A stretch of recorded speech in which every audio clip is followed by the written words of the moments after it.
The sky over the small train station looked heavy with winter clouds, hanging low like they were waiting for something to happen. The place was old, forgotten, and so quiet that even the smallest sound echoed across the cracked pavement. Ethan hurried across the platform with long steps, his heart racing in a way he could not control. He did not know why he felt nervous, but he had felt this way ever since Claire called him. Her voice had sounded shaky, like she had been holding her breath for too long, and she had asked him to come quickly. He didn't ask questions, he just came. That was the problem with him and Claire. He always came when she called, and he didn't know what that said about him. As he walked deeper into the station, he saw her standing behind one of the old pillars, her figure half hidden by shadows. Claire looked like she did not belong in a place like this. She always carried a quiet grace, even on her worst days. Her light brown hair fell loosely around her face, caught slightly by the cold wind, and her blue eyes searched the empty platform with worry. When she saw Ethan, she let out a shaky breath. "Ethan, hurry up," she whispered, waving him closer. "No one will see us here, come on." He moved faster, stepping toward her. The moment he reached her, he noticed how tense she was, her shoulders stiff, her fingers trembling slightly. Claire always tried to look strong, but the little signs always gave her away. Ethan saw them more clearly than others. He had known her for years, though always from a careful distance. She had been around his best friend's family since he was a kid, always helping, always there, the kind of adult who tried to make life easier for everyone else, but now she looked like the one who needed help. "What happened?" Ethan asked softly, his voice low enough that only she could hear. Claire looked at him for a long second, and something emotional passed through her eyes, something he did not fully understand but felt in his chest. "I shouldn't have called you," she whispered, though her words came out weak. "But I didn't know who else to trust right now." Ethan wanted to ask her what she meant, but she suddenly stepped closer, her hand brushing against his wrist. It was not romantic, not intimate, just a soft human touch from someone who felt overwhelmed, but even that small touch made something inside Ethan tighten. He hated that he reacted like that. He hated that he noticed her more than he should. "You shouldn't be here," she said quietly, her gaze drifting to the far end of the station. "This place isn't safe tonight." "Then why call me?" Ethan asked, trying to understand. Her breath hitched slightly, and she turned her face away, the cold wind brushing her hair against her cheeks. "Because I didn't want to be alone," she whispered, her voice trembling. "Not tonight." There was something in the way she said it, something heavy, something that made Ethan's stomach twist. She wasn't someone who admitted fear easily, not someone who showed weakness, so hearing her sound like this made his worry grow stronger. "Claire," he said gently, "what's going on?" She opened her mouth, then closed it, like the truth was too heavy to say. She looked down at the ground for a moment, then back at him, her eyes filled with a sadness he had never seen in them before. "I will explain," she said. "But not here, not yet." Before Ethan could respond, a small noise echoed across the empty station. Sharp metallic sound followed by slow, heavy footsteps. Claire's entire body stiffened, her breath catching in her throat. Ethan felt his pulse spike. He turned his head toward the sound, but he couldn't see anyone yet. The footsteps were steady, too steady, like someone confident, someone who knew exactly where they were going. Claire grabbed Ethan's arm, not gently but with real fear. "We need to stay out of sight," she whispered. "Please." He didn't question her. He pulled her with him. Behind an old metal bench, the two of them crouching low, hidden by the shadows, Ethan could hear his own heartbeat pounding loudly, each thump echoing inside his ears. Claire pressed a hand to her mouth, trying to quiet her breathing. Her other hand still gripped Ethan's arm, holding on like she needed something real to keep herself from shaking. Ethan could feel the fear radiating from her, and it made something protective rise inside him, a feeling he did not expect but could not ignore. The footsteps grew louder, moving closer to where they had just been standing. Whoever it was seemed to be looking around, scanning the area, searching. Ethan leaned slightly to the side, careful not to make noise, trying to see the figure. The dim station lights weren't bright enough to show everything, but he could see a tall shadow moving near the stairs. Claire squeezed his arm, shaking her head.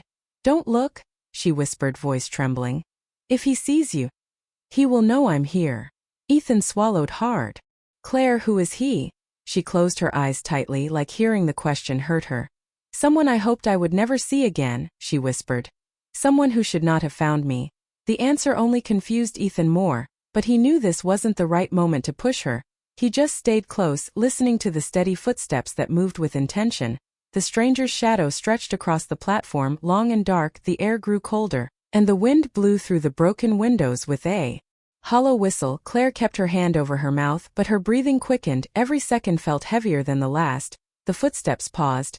Then a phone rang, sharp and too loud for the quiet station. Ethan flinched at the sound. Claire did too. The stranger answered the call, speaking with a low, rough voice that carried through the station. "Yes, I'm here," the man said. "I'll find her." Ethan felt Claire's fingers dig into his sleeve, pure fear gripping her. He had never seen her like this, never seen her so unsteady, and it made him realize how serious this situation was. The stranger ended the call and began walking again, slower now, like he was listening for something. Ethan leaned closer to Claire, whispering, "We need to move." She nodded, but her eyes were glassy. "If he sees me, we won't make it out of here," she whispered. "He won't let it end." "What won't end?" Ethan asked softly. "What did you get into?" Claire shook her head quickly, like she couldn't find the words. "Not now, please." Ethan felt frustration, fear, and concern all tangled inside him, but he pushed them down. Right now the only thing that mattered was getting her away safely. The stranger stepped closer, and Ethan could see the shape of his coat, the heavy boots, the determined stride. Claire pressed herself further into the shadow, her breath shaking with fear she could not hide anymore. Ethan placed his hand gently on her back, steadying her, letting her know she wasn't alone. The stranger stopped again, this time only a few steps away from where they were hiding. Ethan could feel Claire trembling, and for the first time in his life, he truly understood how someone could carry fear that lived under their skin. After a long silent moment, the stranger turned and walked back toward the stairs. His boots echoed loudly, marking every step. Ethan let out a slow breath he hadn't realized he was holding. Claire lowered her hand from her mouth, but her eyes stayed fixed on the direction the stranger walked toward. "That was him," she whispered, voice thin. "He found me." Ethan turned to her, confusion and worry swirling inside him. "Who is he?" he asked again. "Why is he looking for you?" Claire finally met his gaze, her eyes full of fear and something even deeper, something painful. "Ethan," she whispered, "I didn't call you to start trouble." "Then why?" he asked, trying to understand the panic inside her. "Because," she whispered, her voice breaking completely, "I think my past has come back for me." Ethan felt his breath catch in his throat. He didn't know what her past held, or what mistakes she had made, but hearing the terror in her voice told him that whatever it wasn't small, it wasn't simple, it was something dangerous. The station felt colder now, darker, quieter. Even the wind seemed to pause, waiting for what came next, and as Ethan looked at Claire, crouched beside him in the shadows, he realized one thing with absolute clarity. Whatever she was running from was not done chasing her. And now it was chasing him too. The moment the stranger's voice faded into the dark corners of the station, Ethan felt the tension in his body twist even tighter. Claire still crouched beside him, her fingers trembling, her eyes locked on the direction the man had gone. She looked like someone who had been running for years, not just minutes. Ethan wanted to ask her 100 questions, but he knew she wasn't ready. He could see the fear in her shoulders, the way she kept pressing her lips together like she was fighting the urge to panic. The station felt colder now, the wind brushing against the broken windows like a warning. Ethan leaned closer and whispered, "We need to move before he comes back." Claire nodded quickly, still gripping his sleeve with trembling fingers. They moved carefully, keeping low, slipping behind a line of metal lockers that had rusted with time. The footsteps of the stranger were gone now, but the echo of his voice still lingered, repeating in Claire's mind, reminding her of the past she never wanted to face again. Ethan watched her closely, noticing how her breaths came too fast, how her eyes kept darting around like she expected someone to appear at any second. "Claire," he whispered. "What is going on? Who is he?" She swallowed hard, her throat tight. "I will tell you," she said. "I promise I will." But her voice broke halfway and she looked away, the guilt heavy in her expression. Ethan wanted to shake her, not out of anger, but out of fear. He hated not understanding what they were running from. He hated watching her fall apart without knowing how to help her. They reached the far side of the station, where the shadows were darker and the air colder. Claire leaned against the wall, her hand pressed over her chest like she was trying to steady her heartbeat. Ethan stood in front of her, trying to shield her from the open space. "Tell me what's wrong," he said softly. "I need to know how to protect you." Claire lifted her eyes slowly, and in them was a storm she had tried to hide for too long. "I didn't call you here to pull you into danger," she whispered, her voice thick with emotion. I called you because I didn't know who else would come. I called you because I trust you more than anyone. Ethan felt something shift inside him, not romantic but deep, something like responsibility mixed with raw concern, something that made his chest tighten. Then tell me, he said. Tell me what he wants. Claire looked down at her hands, noticing how badly they were shaking. Years ago, she said, her voice thin. Before I met your friend's family, before I came to this town, I was involved with a man who wasn't who he said he was. Ethan frowned, trying to understand. Claire continued, her words coming faster now. He was charming at first, kind, the kind of person who made you feel seen, but he was lying about everything. He had connections to things I didn't understand, dangerous things. I got caught in the middle of something I never wanted to be part of. She paused, swallowing hard. I tried to leave, I tried to disappear, and I did for years until tonight. Ethan took a step closer. So he's here for revenge? Claire shook her head quickly. Not revenge, she whispered. Control. Her voice trembled as she added. He never let go of anything or anyone. Once you were in his life, you were his property in his mind. Ethan felt anger spike in his chest, anger at a man he didn't even know, anger at the fear he saw in Claire's eyes, anger at the idea that someone had chased her for years just to drag her back into a life she escaped. Why now? Ethan asked. Why after all this time? Claire closed her eyes, her breath shaky. Because I made a mistake 2 months ago, she whispered. I sent an email to someone who was looking for closure. I thought I was helping someone, but that message must have gone through the wrong hands. It must have reached him. Ethan rubbed a hand over his face, trying to process everything. So he found you? Yes, she whispered. And he won't stop now. Before Ethan could say anything else, they heard another sound, faint but clear, a door slamming somewhere in the building. Claire stiffened again, gripping Ethan's arm. He's not alone, she whispered. He never works alone. Ethan felt a chill run through him. He grabbed Claire's hand, gently but firmly.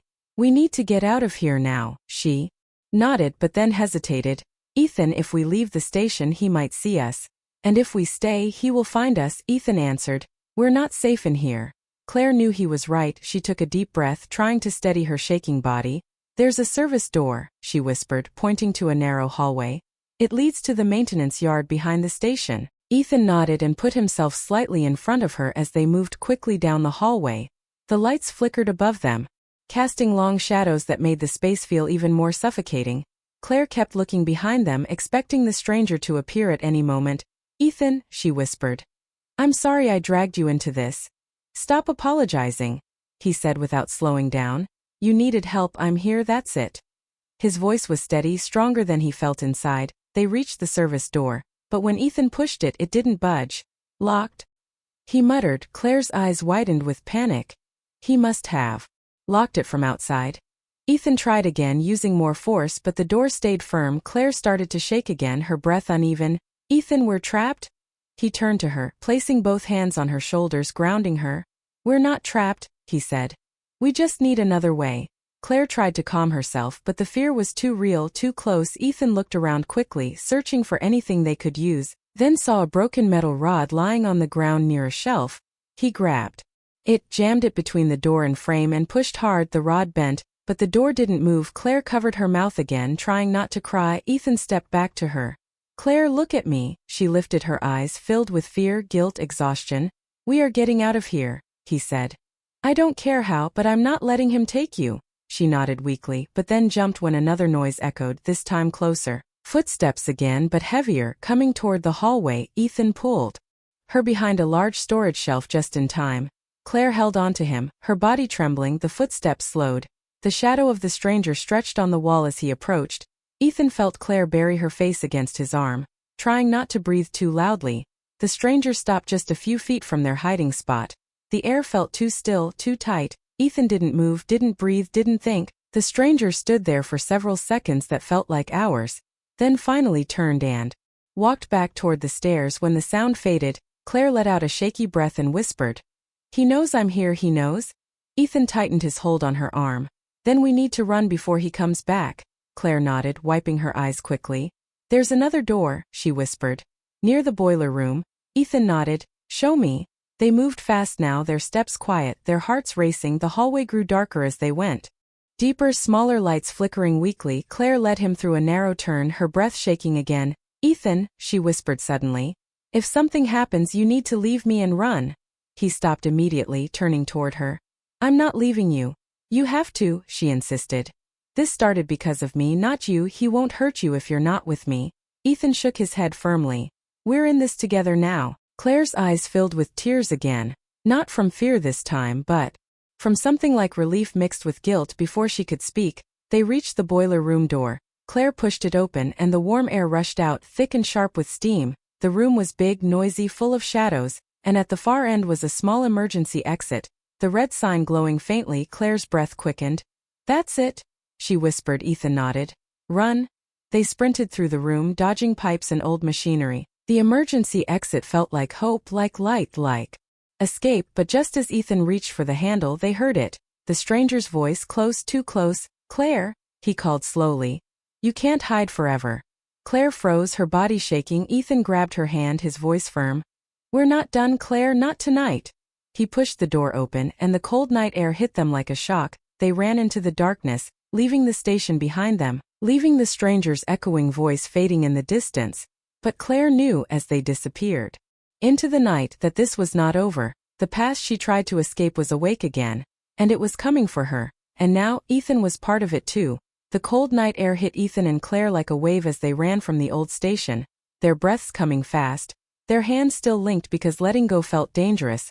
The streetlights flickered above them, the town quiet except for the distant hum of traffic. They kept moving until they reached an empty parking lot behind a row of closed shops. Only then did Claire stop, bending forward with her hands on her knees as she tried to breathe.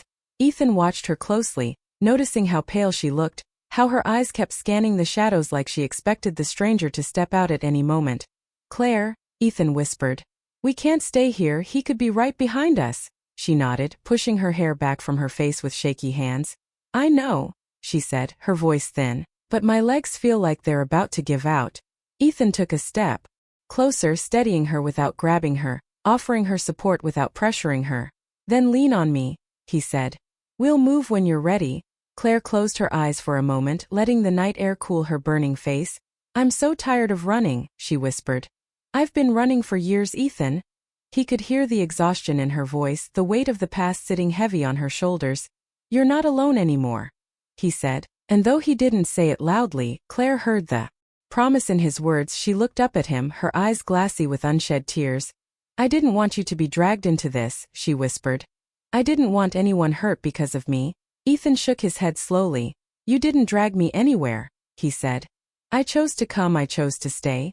Claire's breath trembled again, but she nodded because part of her had always known that Ethan was the one person who would show up no matter what. After a short moment, Claire straightened, pushed her fear down, and said, There's a place we can go, not far, it's quiet, safe, no one knows about it. Ethan didn't question her, he just nodded, letting her lead the way. Claire walked quickly, glancing behind them every few steps, but there was no sign of the stranger. Still, the fear clung to her like a shadow that refused to let go. They reached a narrow path behind an old bookstore, hidden by tall bushes. Claire slipped into it easily, showing Ethan a small wooden cabin tucked behind the trees. My friend used to own this place, she whispered. She moved away years ago, gave me a spare key in case I ever needed space. Ethan followed her inside, closing the door gently behind them. The cabin smelled like cedar and dust, faint but comforting. Claire sank into one of the chairs, her hands covering her face. Ethan didn't speak at first, giving her space to breathe. Claire, he finally said softly. You have to tell me everything now. We can't do anything if we don't understand what we're up against. Claire lowered her hands slowly, her eyes red but steadier than before. I know, she whispered, and I will. She took a deep breath, preparing herself. The man chasing me, his name is Marcus Hale, she said, the name sounding heavy. Years ago, I fell for him. I believed everything he said. I didn't know about the business he was involved in. I didn't know he was connected to people who controlled others through fear and threats. Ethan listened quietly, anger growing inside him, not at Claire, but at the man who manipulated her. Claire continued. When I found out the truth, I tried to leave, but Marcus wouldn't let me. He said I belonged to him, that I owed him my loyalty. I was scared, trapped, and I did what I had to do to survive. Her voice cracked, but she kept going. But one night I ran. I didn't plan it. I just left everything behind and disappeared. I moved from city to city until I settled in your town, trying to build a quiet life. Ethan clenched his jaw, imagining her running alone in the dark, terrified. You didn't deserve that, he whispered. Claire shook her head. It didn't matter what I deserved, she said. I just wanted a life where I could breathe without fear. Ethan knelt beside her chair, looking up into her worn, tired eyes. And you had that, he said softly. Until now, Claire nodded, wiping her trembling hands on her jeans. I didn't expect him to ever find me again, she whispered. I built a life where I felt safe, her voice dropped even lower. But safety is fragile. Ethan stood slowly, pacing as he tried to think. Marcus isn't going to stop, he said. It's not just about finding you, he wants control. Claire nodded. Exactly, she whispered. And if he takes me, I won't come back. The word struck Ethan harder than she expected, and Claire saw the shock in his eyes. Ethan, she said gently. I don't want you hurt because of me. He turned toward her. His expression sharper now, more determined. Then we stop him? Claire stared at him like he had spoken an impossible idea. Ethan, you don't understand the kind of people he works with. I don't care, Ethan said. I'm not letting him take you. Before Claire could respond, they heard a sound outside the cabin, a soft crunch of leaves. Both froze instantly. Ethan moved quietly to the window, lowering himself to peek through the corner without being seen. At first he saw nothing, just darkness and trees. Then he saw it, a shadow standing near the edge of the bushes, not moving, just watching the cabin. Claire's breath hitched. Is it him?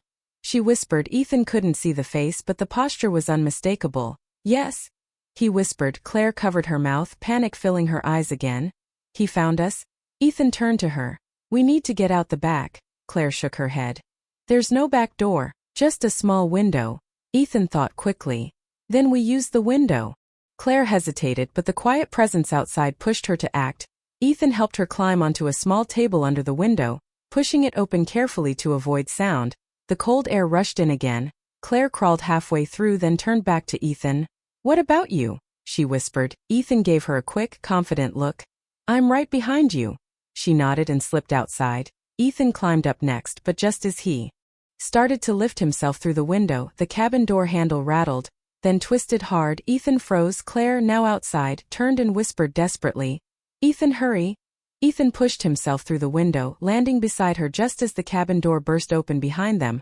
Claire grabbed his hand, and the two ran through the trees, branches scratching their arms, the cold air burning their lungs. Behind them, they heard Marcus's voice again, closer than ever.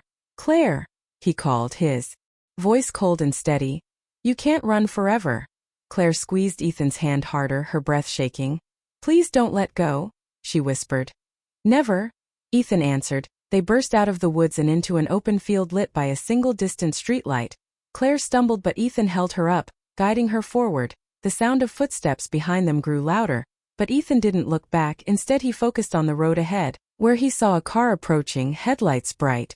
Claire saw it too, hope flickering in her tired eyes. Flag it down, she whispered. Ethan waved both arms, shouting for help. The car slowed, hesitated, then pulled over. A middle-aged woman rolled down her window, worry on her face.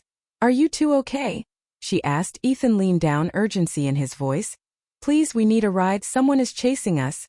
The woman looked past them, saw the dark figure entering the edge of the field, and unlocked the doors immediately. Get in, she said.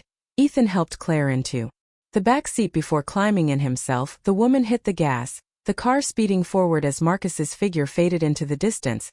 Claire leaned back, her body finally collapsing from the weight of fear and exhaustion. Ethan stayed close, watching her breathe, watching her try not to fall apart in front of a stranger. When the car finally reached a safer area, Claire looked at Ethan with tired, grateful eyes.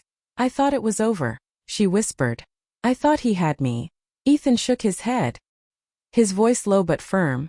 He didn't. You're still here, Claire? A small tear slipped down her cheek, not from fear this time, but from the fragile relief of being alive. What now? She whispered. Ethan looked out the window at the dark road ahead, his jaw set. Now, he said.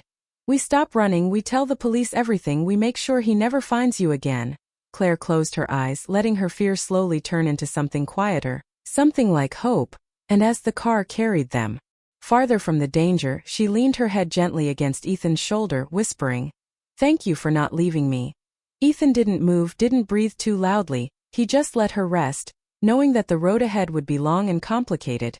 But for the first time since the night began, they were moving towards safety instead of running from fear, and even in the darkness, that felt like the beginning of something stronger than fear. something that might finally help Claire reclaim her life one quiet breath at a time.